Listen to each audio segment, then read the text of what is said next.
Hello students, welcome back.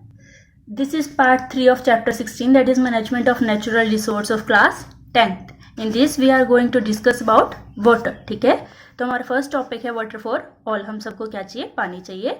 The various sources of water are rain, river, lake, pond, well, oceans and glaciers. ठीक है, ये सब के हैं अलग अलग टाइप के सोर्सेज हैं वाटर के ऑन अर्थ. ठीक है, जिस तरीके से हमें क्या पानी मिल सकता है, या तो रेन से मिल सकता है, या रिवर से, लेक से, पॉन्ड से, वेल से, इन सब चीज़ों से. ठीक है, नेक्स्ट है इन सब के अंदर इंपॉर्टेंट क्या है? Rain. Rain is a very important source of water. Rain in India are largely due to monsoon. ठीक है, इंडिया के अंदर जो रेन है, जो सबसे ज़्यादा रेनफॉल होता है वो कब होता है? ड्यूरिंग मॉनसून, जब मॉनसून का महीना आता है तब. Despite good rain we are not able to meet the demand of people for all the because. ठीक है, इतनी अच्छी बारिश हो रही है उसके बाद भी हम सारे लोगों की पानी की जो डिमांड है उसको पूरा नहीं कर पा रहे हैं. बिकॉज, क्योंकि इसके क्या रीजन है? First is our population is increasingly rapidly. ठीक है, हमारी जो पॉपुलेशन है वो इंक्रीज कर रही है रैपिडली, बहुत तेजी से. सेकेंड पॉइंट है very less amount of water seeps मतलब अंदर चले जाना इनटू द ग्राउंड. ठीक है, and get stores as ground water. ठीक है, कि बहुत कम अमाउंट के अंदर जो बारिश का पानी है वो क्या है? धरती के अंदर जाके स्टोर हो जाता है एज अ ग्राउंड वाटर. ठीक है, थर्ड पॉइंट है people of urban area uses more water. ठीक है, अर्बन एरिया होता है जो शहरी क्षेत्र है, शहरी क्षेत्र के जो लोग हैं वो क्या है? ज़्यादा पानी का प्रयोग करते हैं. इसलिए क्या है, जो हमारे स्रोत हैं जिससे हमें पानी मिलता है, जैसे कि रेन, वहाँ से क्या हम सारे लोगों की डिमांड है वो पूरी नहीं कर पा रहे हैं. अब नेक्स्ट टॉपिक है हमारा डैम. डैम मतलब बांध. ठीक है, ये मोस्ट इंपॉर्टेंट टॉपिक है आपका. डैम पहले हम देखेंगे डैम होते क्या है, उसके बाद उसके यूजफुल इफेक्ट एंड देन उसके हार्मफुल इफेक्ट. फर्स्ट देखते हैं डैम होता क्या है. Dam are constructed across the river to regulate the flow of water. Dam को कहाँ कंस्ट्रक्ट करते हैं? कंस्ट्रक्ट मतलब बनाना. कहाँ बनाया जाता है? अक्रॉस द रिवर, की नदी के आर पार. किस लिए? To regulate the flow of water, की वाटर का जो फ्लो है उसको क्या कर सके? हम रेगुलेट कर सके. एग्जाम्पल है Bhakra dam is one such dam which has been built across the river Sutlej. ठीक है, भाखरा डैम एक ऐसा डैम है जो कि क्या? सतलुज नदी पे बनाया गया है in the state of Punjab in our country. ठीक है, हमारी कंट्री के अंदर, पंजाब स्टेट के अंदर भाखरा डैम बनाया गया है सतलुज नदी के ऊपर. ठीक है, नेक्स्ट है हमारा useful effect of dam. Useful effect of dam. ठीक है, फर्स्ट पॉइंट क्या है हमारे लिए डैम यूजफुल कैसे हैं? First point is dam are use for irrigation. Irrigation मतलब सिंचाई. डैम हमारे लिए क्या है? सिंचाई के लिए यूज होते हैं in the fields through a network of canals. ठीक है, कैनाल मतलब नहरें. नहरों के माध्यम से हमें क्या है? सिंचाई करने के अंदर डैम क्या है? यूजफुल है. हम देखते हैं एक एग्जाम्पल जिसमें क्या है कि जो अलग अलग टाइप से जो डैम से जो पानी है वो नदियों से होता हुआ क्या गया? लोगों के खेतों में गया, और वहाँ पे क्या हरियाली जो है वो लेके आया. जैसे example is seen in Indira Gandhi canal originated from Bhakra dam. Bhakra dam से क्या है? एक कैनाल मतलब एक नहर निकलती है, दैट इज इंदिरा गांधी नहर. Has brought greenery. ग्रीनरी मतलब हरियाली, और ब्रॉट मतलब लेके आना. To considerable area of Rajasthan. ठीक है, कि राजस्थान के कुछ एरिया के अंदर जो भाखरा डैम है उससे एक नहर निकली, दैट इज इंदिरा गांधी नहर, जो क्या है वहाँ पे हरियाली लेके आई. नेक्स्ट यूजफुल इफेक्ट क्या है? Water from dam is supply to people in town and cities through pipeline. ठीक है, शहरों में रहने वाले जो लोग हैं उनके लिए क्या है? पाइपलाइन के थ्रू वाटर की सप्लाई होती है. नेक्स्ट थर्ड पॉइंट क्या है? The falling water from dam is use to generate electricity. Dam के अंदर से जो पानी गिरता है उसको हम बिजली बनाने के लिए भी यूज कर सकते हैं. द इलेक्ट्रिसिटी दस कॉल्ड एज हाइड्रो इलेक्ट्रिसिटी. और इस टाइप से जो इलेक्ट्रिसिटी बनी, जो बिजली बनी, उसको क्या कहेंगे हम?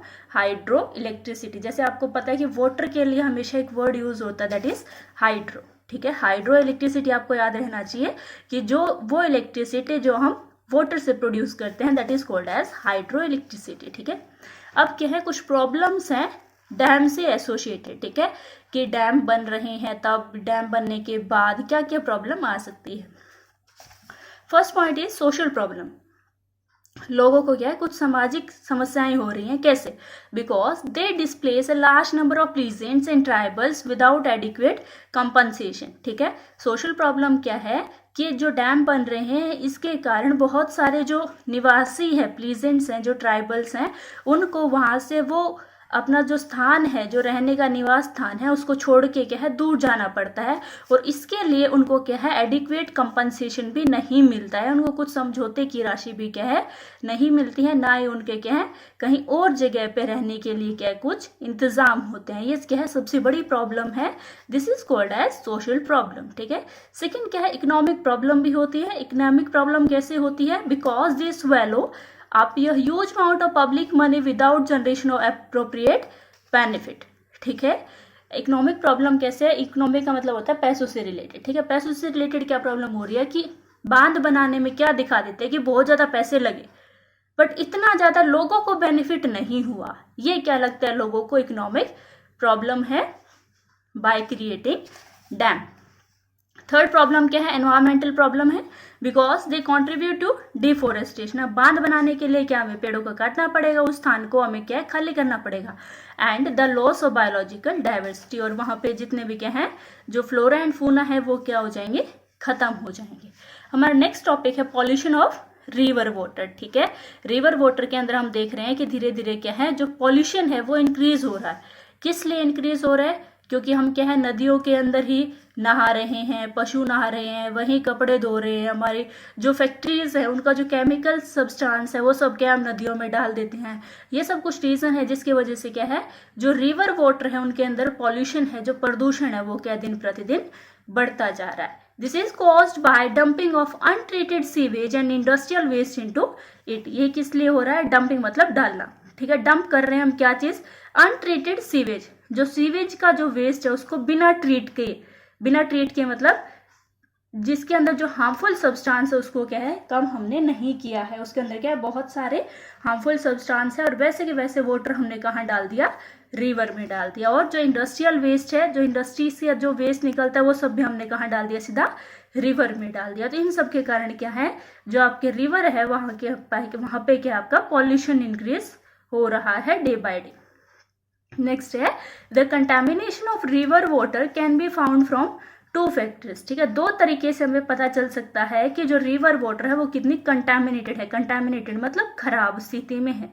ठीक है, फर्स्ट कैसे पता चलेगा? Presence of coliform bacteria. ठीक है, कि जो उस वाटर है, जो आपका रिवर का वाटर है, उसके अंदर कॉलीफॉर्म बैक्टीरिया का काउंट कितना है।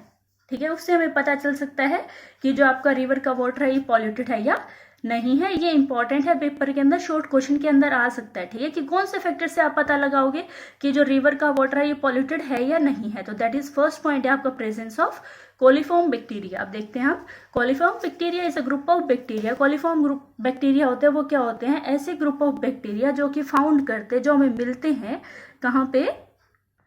कोलिफॉर्म बैक्टीरिया हमें कहाँ पे मिलते हैं? इन ह्यूमन इंटेस्टाइन, ह्यूमन के इंटेस्टाइन में मिलते हैं हमें। हुज प्रेजेंस इन वाटर, जिनकी प्रेजेंस है वाटर के अंदर, इंडिकेट करते हैं contamination by disease causing microbes. ठीक है, अब तुम कहोगे कि मैम जब अगर ये कोलिफॉर्म बैक्टीरिया ह्यूमन के इंटेस्टाइन में प्रेजेंट है तो इसका मतलब तो हम भी कंटेमिनेटेड हो गए, है ना? बट ऐसा नहीं होता। ह्यूमन के अंदर क्या है, ये यूजफुल है, फूड को डाइजेस्ट करने के अंदर हेल्पफुल होते हैं, इसलिए क्या है। और ह्यूमन के अंदर क्या है, ये लेस अमाउंट के अंदर भी प्रेजेंट है, इतने अमाउंट के अंदर है कि हमारे यूजफुल काम ही करते हैं, हार्मफुल काम है वो नहीं करते हैं। और रिवर वाटर के अंदर क्या होते हैं, ये बहुत ज्यादा अमाउंट के अंदर प्रेजेंट होते हैं। दैट्स वाई वो क्या है, वहां पे डिजीज कॉजिंग जो ऑर्गेनिजम्स हैं उनको क्या करते हैं, प्रोड्यूस करते हैं। नेक्स्ट सेकेंड पॉइंट क्या है, किससे पता चल जाएगा आपको कि आपके जो रिवर का जो वाटर है वो पॉल्यूट हुआ है या नहीं हुआ है? Second is the pH of water. Water की हम क्या डायरेक्ट क्या चेक कर लेंगे, उसकी pH. pH of water is something that can easily be checked using universal indicator। ठीक है, pH पेपर होता है, उससे हम चेक कर लेंगे कि जो वाटर है उसकी pH कितनी है, एसिडिक है, बेसिक है या न्यूट्रल है। ठीक है, ये दो तरीके हैं जिससे हम ये पता कर सकते हैं कि जो रिवर का जो वाटर है वो पॉल्यूटेड है या वो पॉल्यूटेड नहीं है। ठीक है, नेक्स्ट टॉपिक है हमारा रेन वाटर हार्वेस्टिंग। ठीक है, रेन वाटर पानी का जो बारिश का पानी है उसको, और उसको क्या करना है, हार्वेस्ट करना है, उसको बचा के रखना है, उसको फ्यूचर के यूज के लिए। क्या होता है? Collection of rain water and its utilization for various purpose की कलेक्ट करके रखना है रेन के वाटर को और उसको यूटिलाइज करना है, यूटिलाइज मतलब यूज करना है फॉर वेरियस पर्पस। अब इसके क्या है कुछ एडवांटेज है, advantage of storing water in the ground, ठीक है, कि ग्राउंड के अंदर वाटर को हम स्टोर करके रख रहे हैं, उसके कुछ बेनिफिट्स हैं, जैसे इट डज नॉट इवेपोरेट, ठीक है, ये क्या है वाष्प बन के ऊपर एटमॉस्फेयर के अंदर इवेपोरेट नहीं होता है अगर आप वाटर को ग्राउंड में स्टोर करके रखोगे। It spread out to recharge well, ठीक है, ये इजिली क्या कर सकते हैं, स्प्रेड कर सकता है, फैल सकता है कि जो आपके कुएं हैं वो वापस से क्या हो जाए, रिचार्ज हो जाए, उनके अंदर क्या है वाटर फिल हो जाए। थर्ड पॉइंट क्या है, it provides moisture for vegetation over a wide area, ठीक है, वेजिटेशन मतलब वनस्पति, जो आपने फसल उगा रखी है उनको क्या है मॉइस्चर भी प्रोवाइड करता है एक बड़े एरिया के अंदर।